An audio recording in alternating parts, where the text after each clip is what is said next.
बिस्मिल्लाहिर्रहमानिर्रहीम। ये हमारा 21st लेक्चर है क्लासिकल मैकेनिक्स 1 का, और इसमें हम जो स्टडी करेंगे टॉपिक्स वो होंगे two body central force problem, centre of mass and relative coordinates and reduced mass. ये हमारे 3-4 टॉपिक्स होंगे आज की लेक्चर में जो हम स्टडी करेंगे।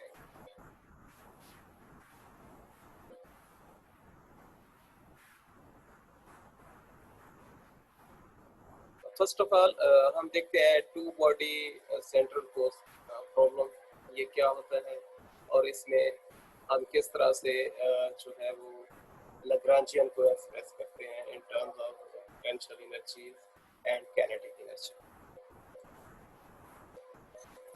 First of all we will have to assume two objects or two bodies with masses, different masses. वो हम एज्यूम कर लेते हैं एक बॉडी का मास जो है वो m1 है, दूसरे का मास m2 है, और जो m1 है वो किसी एक ओरिजिन पॉइंट से जो कि O मार्क किया हुआ है हमने, उससे r1 पोजीशन वेक्टर से रिप्रेजेंट हो रही है उसकी पोजीशन जो है, और m2 की जो पोजीशन है ओरिजिन O से वो r2 पोजीशन वेक्टर से रिप्रेजेंट की जा रही है। और वो जो पार्टिकल्स हैं या ऑब्जेक्ट्स हैं मास m1 और m2, और वो आपस में इंटरेक्ट कर रहे हैं और वो अट्रैक्टिव फोर्सेस जो है वो लगा रहे हैं एक दूसरे पे। अब ये वो फोर्स है F12 जो पार्टिकल 1 पे पार्टिकल 2 एक्सर्ट कर रहा है, और ये F21 जो है वो अट्रैक्टिव फोर्स होगी जो पार्टिकल 1 लगा रहा है पार्टिकल 2।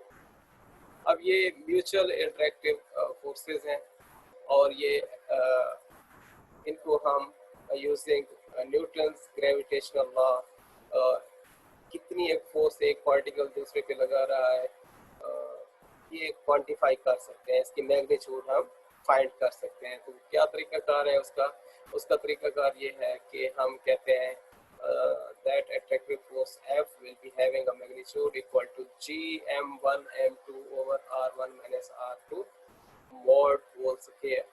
अब ये r1 माइनस r2 जो है ये क्या है, ये है relative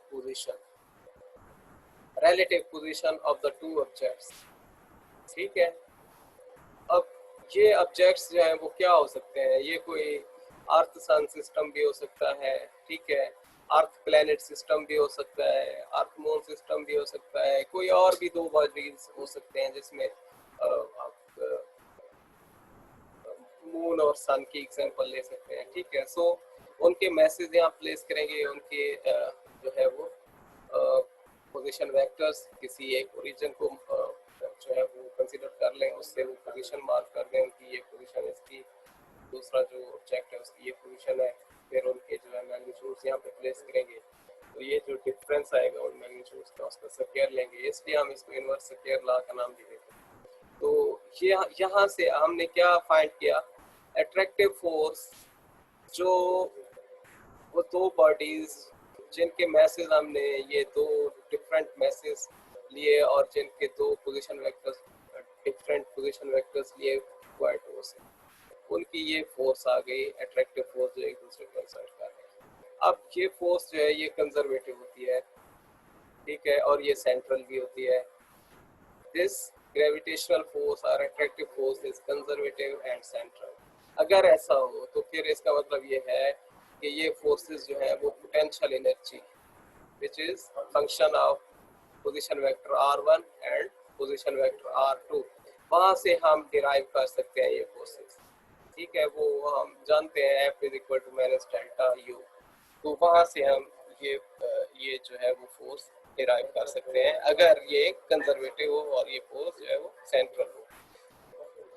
तो हम कहेंगे कि U of r1 and r2 can be written as minus gm1 m2 over r1 minus r2। अब ये देखना है यहाँ पे स्क्वायर नहीं आ रहा, यहाँ पे क्या है, यहाँ स्क्वायर है, तो ये फोर्स है ना इधर, इसके साथ एक डिस्प्लेसमेंट अगर हम मल्टीप्लाई कर दें तो वो क्या बन जाता है, वो एनर्जी बन जाता है। ठीक है, तो एक फैक्टर ऑफ डिस्प्लेसमेंट का जब इधर अज्यूम करेंगे तो हम कह देंगे कि वो फोर्स मल्टीप्लाइड बाय डिस्प्लेसमेंट वो एनर्जी हो गई, और ये इक्वेशन जो है वो इस तरह से मॉडिफाई हो जाएगा। अब नेगेटिव साइन ये हम ग्रेडियंट में जान चुके हैं कि क्यों आता है जब फोर्स और पोटेंशियल एनर्जी की बात करते हैं, क्योंकि इनकी डायरेक्शन जो है, जिधर को फोर्स बढ़ रही होती है उधर को पोटेंशियल एनर्जी जो है वो डिक्लाइन में जा रही है। तो इसलिए ये नेगेटिव साइन यहाँ पे हम एज्यूम करेंगे, नेगेटिव साइन आ गया। और आगे बाकी पैरामीटर्स का क्या है, ये हम डायग्राम शो कर रहे हैं।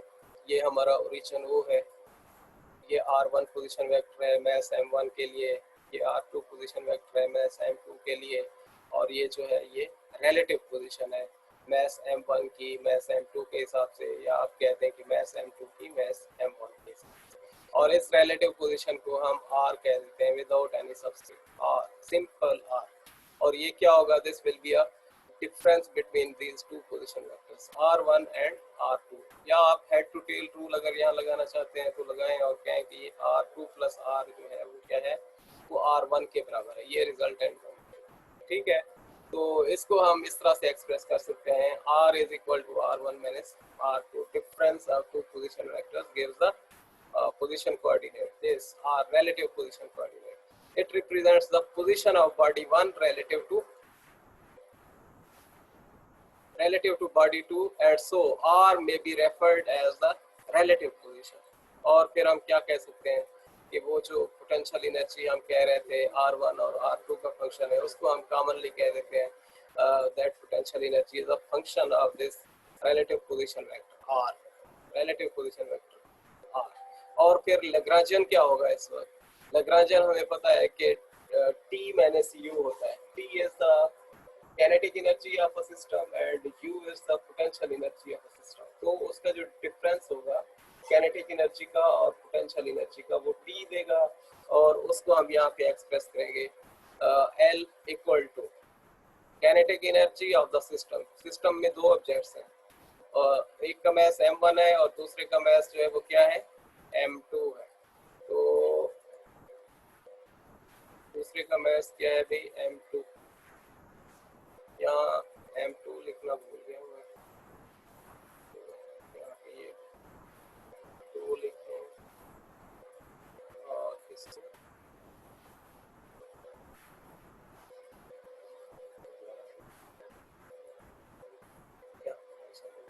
तो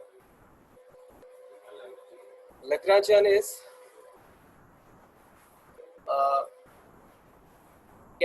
kinetic energy। ये अब kinetic energy, ये kinetic energy मास M1 की हो गई, R1 डॉट स्क्वायर जो है उसकी वेलोसिटी का स्क्वायर रिप्रेजेंट हो रहा है, और half M2 R2 dot square. अब ये R2 डॉट स्क्वायर जो है ये सेकंड जो ऑब्जेक्ट है जिसका मास M2 है, उसकी वेलोसिटी जो है वो R2 डॉट से रिप्रेजेंट हो रही है, और ये R2 डॉट स्क्वायर जो है V2 स्क्वायर, आप समझ लो। अब ये दो टर्म्स जो है ये काइनेटिक एनर्जी को एक्सप्रेस कर रही है। माइनस U ऑफ R ये क्या है, पोटेंशियल एनर्जी सिस्टम की, और इसमें हम अब R1 और R2 नहीं यूज कर रहे हैं, हम सिंपली R यूज कर रहे हैं, और R जो है वो इन दोनों पे डिपेंडेंट है, R1 पे और R2। तो आप कह सकते हैं R is function of R1 and R2। Lagrangian हम एक्सप्रेस कर चुके, सेंट्रल फोर्स प्रॉब्लम था हमारा, उसमें हम एक लैग्रांजियन जो है वो फाइंड कर चुके। अब इसके बाद आते हैं कि अगर हमारे पास इन्हीं इसी तरह के दो ऑब्जेक्ट्स हैं, इसी तरह के जैसे M1 और M2 है, पोजीशन O से उनके पोजीशन वेक्टर्स R1 और R2 हैं, उनके दरमियान का जो रिलेटिव पोजीशन वेक्टर है वो R है, और उनका सेंटर ऑफ मास जो है वो कहाँ पे होगा, उसका पोजीशन कोऑर्डिनेट क्या, पोजीशन वेक्टर क्या होगा, वो अल्टीमेटली हम R कैपिटल R लेंगे, क्योंकि ये ट्रेंड है, हम प्रीवियस क्लासेस में भी देख चुके हैं कि सेंटर ऑफ मास को हम जो पोजीशन वेक्टर असाइन करते हैं वो कैपिटल R होता है। और वो जो कैपिटल R है वो किस तरह से हम एक्सप्रेस करते हैं, as the centre of mass position R capital with this arrowhead of two bodies can be expressed as R becomes equal to in terms of if the system is having two bodies, तो फिर हम कह सकते हैं m1r1 plus m2r2 divided by masses of the two objects, two particles, two bodies, m1 plus m2 वो आ गया हमारे पास। और हम कह सकते हैं m1 और m2 जो है वो mass of the total system है, क्योंकि सिस्टम में पार्टिकल सिर्फ दो हैं, तो इनको अगर हम सम कर लेंगे दोनों मैसेज को, तो फिर ये क्या हो जाएगा m1r1 plus m2r2 over capital M। Capital M is representing the mass of the total system. ये हमने देखा यहाँ पे capital M is mass of the total system. अगर ऐसा है और ये पोजीशन वेक्टर की एक्सप्रेशन है, तो फिर इसका अगर हम टाइम डेरिवेटिव ले लें इस पोजीशन वेक्टर का, तो वो सेंटर ऑफ मास जो होगा ना उसकी वेलोसिटी को रिप्रेजेंट करेगा, और उसको r डॉट हम कहेंगे, r with this dot here over here. तो हम कहते हैं कि क्योंकि मास ऑफ द सिस्टम जिसमें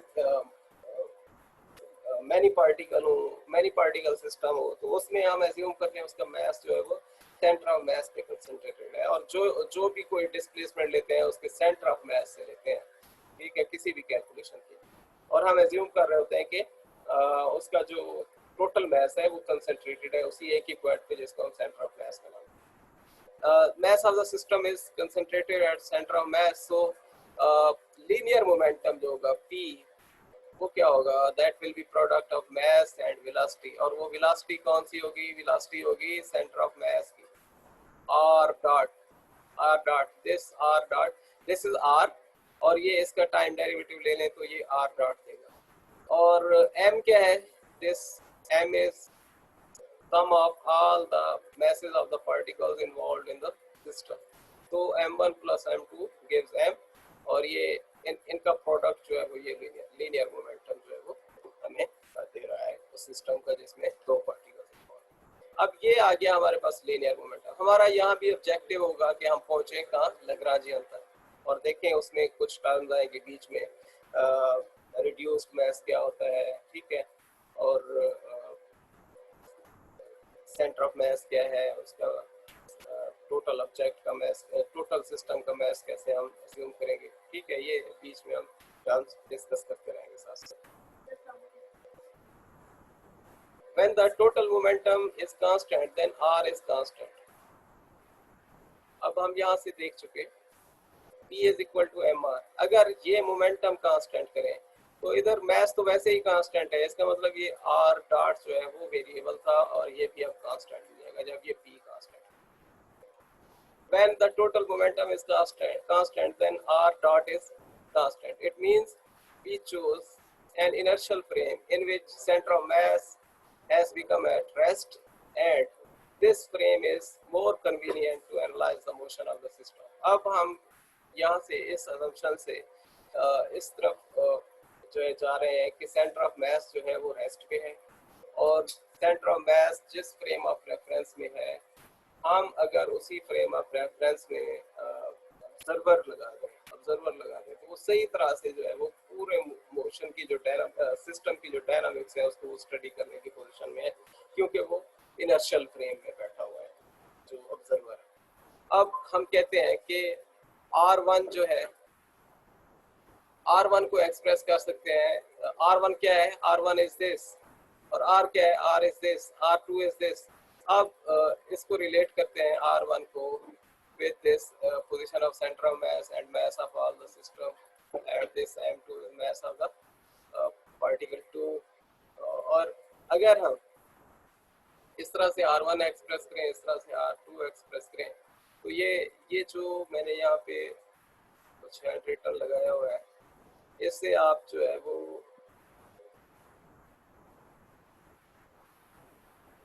इस पोजीशन में आ जाएंगे कि आप यहाँ से डिस्कस कर सकते हैं कि ये कहाँ से आई है ये चीज। आप ये देखें, R2 is equal to R minus M1 over M into R, and R1 is equal to R plus M2 over M into R। ये वैल्यूज हैं। अब इसमें से एक इक्वेशन से दूसरी इक्वेशन मैनेज करें, R2 माइनस R1 लगाएं, तो ये साइन इन्वर्ट हो जाएंगे सबके, तो उसके बाद ये जो है ये m1 plus m2 capital M होगा, कैंसिल हो जाएगा, ये माइनस r जो है वो r2 माइनस r1 के बराबर आएगा, और ये r प्लस r2 जो है ये r1 है। ठीक है, ये वही हमारी जो डायग्राम है ना प्रीवियस पेज यहाँ पे, इसमें हम देख सकते हैं R2 प्लस R जो है वो R1 है, और उसी की ये दूसरी शेप है, ये जो हम देख रहे हैं R1 और R2 की जो वैल्यूज यहाँ पे हमें नजर आ रही है, ये वही उसी इक्वेशन से हमने डिराइव की है।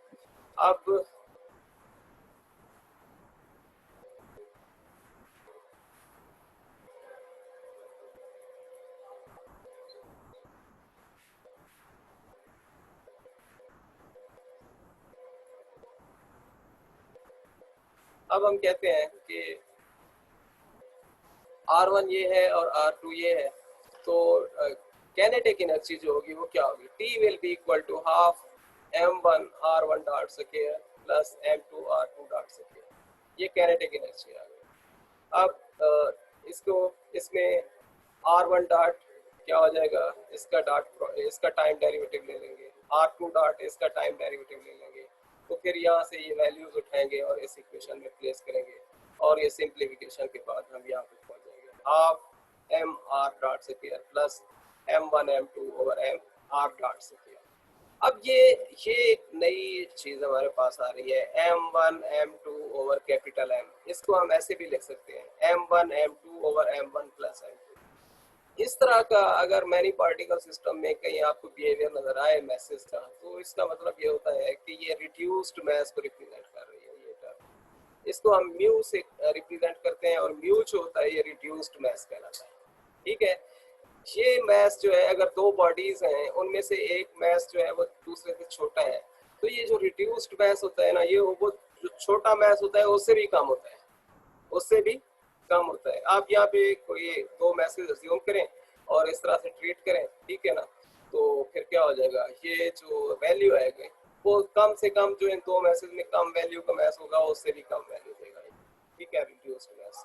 तो अगर आप कह देते हैं कि ये सिस्टम का रिड्यूस्ड मैस है म्यू, यहाँ पे जो आ रहा है हमारे पास, तो ये मैस कैपिटल एम जो है ये वो मैस है जो total mass of the system है, और ये एक पॉइंट पे कंसंट्रेटेड है। वो कौन सा पॉइंट होगा, सेंटर ऑफ मैस पे कंसंट्रेटेड है। और ये आर डॉट जो है ये क्या है, ये velocity of centre of mess को रिप्रेजेंट कर रहा है। और ये आर डॉट ये वाला जो है ये क्या है, ये रिलेटिव वेलोसिटी, ठीक है ना, ये रिलेटिव वेलोसिटी को रिप्रेजेंट कर रही है, ये velocity of the centre of mess और ये रिलेटिव वेलोसिटी, ठीक है, क्योंकि ये कौन सा वेक्टर है, ये relative position vector.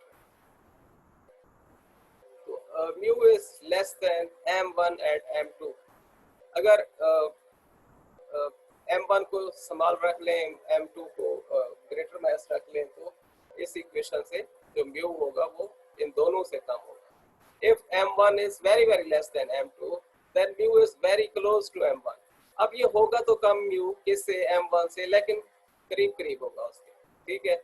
The reduced mass of Earth Sun system will be very close to mass of Earth। अब Earth Sun system इसी तरह अगर हम assume कर लेते हैं और हम बात करते हैं Earth Sun system के reduced mass की, तो जो reduced mass होगा इस सिस्टम में वो सन के मैस को नहीं अप्रोच करेगा, वो अर्थ के मैस को अप्रोच करेगा, क्योंकि अर्थ का मैस जो है वो स्मॉलर है और सन का मैस जो है वो ग्रेटर है। तो रिड्यूस्ड मैस हमेशा किस मैस को अप्रोच करेगा, जो स्मॉलर मैस होगा सिस्टम में, ठीक है। तो reduced mass will be approaching to the mass of Earth और close to the mass of Earth.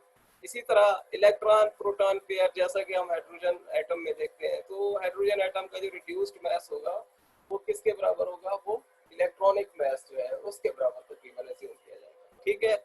और अगर कोई से दो ऑब्जेक्ट्स हैं और दोनों के मैसेज बराबर हैं, m1 is equal to m2, तो फिर क्या होगा, फिर रिड्यूस्ड मैस जो है वो हाफ m1 कर दे या हाफ m2 कर दे, ये रिड्यूस्ड मैस होगा। अब जो इक्वेशन थी हमारे पास प्रीवियस इक्वेशन, उसको हम लिख सकते हैं t इज इक्वल टू ये हाफ ये एम आर डॉट स्क्वायर, और यहाँ पे म्यू लगा दें, म्यू आर डॉट स्क्वायर, तो ये आ गया half M R dot square plus half mu R dot square.